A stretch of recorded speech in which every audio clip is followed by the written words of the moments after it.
Bonsoir à tous et bienvenue dans ce flash de 18h. À 20h, on fera un point sur les activités de la Première Dame. Dominique Ouattara a échangé cet après-midi avec les femmes. Nos reporters sont encore sur le terrain. Ce soir, leur compte rendu. Vous le savez, depuis hier, la nouvelle institution créée par la Constitution de la Troisième République, c'est la Cour des comptes. Le président de cette juridiction, Kanvali Diomandé, a prêté serment hier devant le président de la République. C'était au palais présidentiel. Et cet après-midi, les membres de cette cour ont été installés. Événement historique pour cette institution supérieure de contrôle des finances publiques. Nous y reviendrons à 20h également. Le ministère de la Santé et de l'Hygiène publique donne des stratégies au corps préfectoral, directeurs régionaux et départementaux de santé pour lutter contre le VIH-Sida. C'est dans le cadre de l'enquête d'évaluation de l'impact du VIH-Sida en Côte d'Ivoire. Objectif, passer de la prévalence de 2,7 actuellement à 1% en 2020. La formation de ces autorités a eu lieu à Cocody-Noudi, à Mississauga. Adapter les besoins des différents services liés au VIH-Sida, passer de la prévalence de 2,7% à 1% en 2020. Des raisons qui expliquent la mise en place du projet d'évaluation de l'impact des programmes de lutte contre le VIH-Sida, dénommé SIFIA, projet du ministère de la Santé et de l'Hygiène publique. Une fois que nous on aura terminé l'enquête et qu'on aura les résultats, ces résultats-là seront reversés au gouvernement de la Côte d'Ivoire. On va pouvoir réorienter le financement ou augmenter les financements si besoin. Et on va pouvoir mieux cibler les populations qui ont réellement un besoin dans le cadre de la lutte contre le VIH.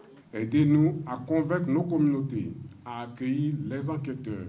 Nous avons en effet besoin de leur adhésion, quand sans eux, les résultats ne pourront être atteints. C'est ensemble que nous devons bouter le VIH loin de nos frontières. Le SIFIA est une enquête nationale menée auprès de plus de 27 000 personnes âgées de 0 à 64 ans à travers 11 600 ménages. Cette enquête inclut également des analyses biologiques. Pour des résultats efficients, le corps préfectoral, les directeurs régionaux et départementaux de santé sont sollicités. On va inviter les médecins aussi des centres de santé urbains, les sages-femmes et les infirmiers responsables des services sanitaires et aussi les responsables des communautés. Pour leur expliquer aussi ce que vous nous expliquez ici. C'est quoi l'enquête SIFIA, quel est son objectif et qu'est-ce qu'elle va apporter. Il s'agit d'un domaine très sensible. Le sida connaît le statut sérologique de chacun. Les gens ne sont pas toujours prêts à accepter cela. Donc il faut faire une sensibilisation qui demande beaucoup de moyens, beaucoup de temps. C'est les moyens humains, les moyens matériels, les moyens financiers. Le projet SIFIA bénéficie de l'appui technique de l'Institut national de la statistique et du soutien financier du gouvernement des États-Unis.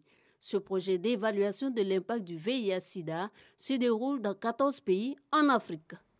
Et justement, en Afrique, en Zambie, on parle plutôt d'épidémie de choléra. Depuis septembre, le pays est touché par cette maladie infectieuse liée à une bactérie. Pour y remédier, le gouvernement a interdit la vente de certains aliments et encourage à limiter les contacts entre habitants. Des mesures d'hygiène visant à éviter la contamination qui se transmet de façon directe ou indirecte par la nourriture et surtout l'eau. À Kanyama, un quartier pauvre de Lusaka, le gouvernement vient d'instaurer un couvre-feu. En Égypte, l'état d'urgence a été instauré initialement en avril après des attentats meurtriers contre des églises coptes, attentats revendiqués par le groupe État islamique. Ce dispositif proposé par le président égyptien Abdel Fattah al-Sisi à la suite de plusieurs attentats meurtriers contre la communauté copte et validé par le Parlement a déjà été reconduit plusieurs fois. Pour terminer, l'administration américaine a annoncé hier qu'elle ne va pas renouveler le programme mis en œuvre en 2001 qui a permis à 200 000 Salvadoriens de résider et travailler sur le sol américain, mais elle donne jusqu'en septembre 2019 aux concernés pour quitter le pays. Donald Trump poursuit ainsi sa politique de limitation de séjour des étrangers aux États-Unis. Et c'est la fin de ce flash, on se retrouve à 20h. Merci de votre fidélité.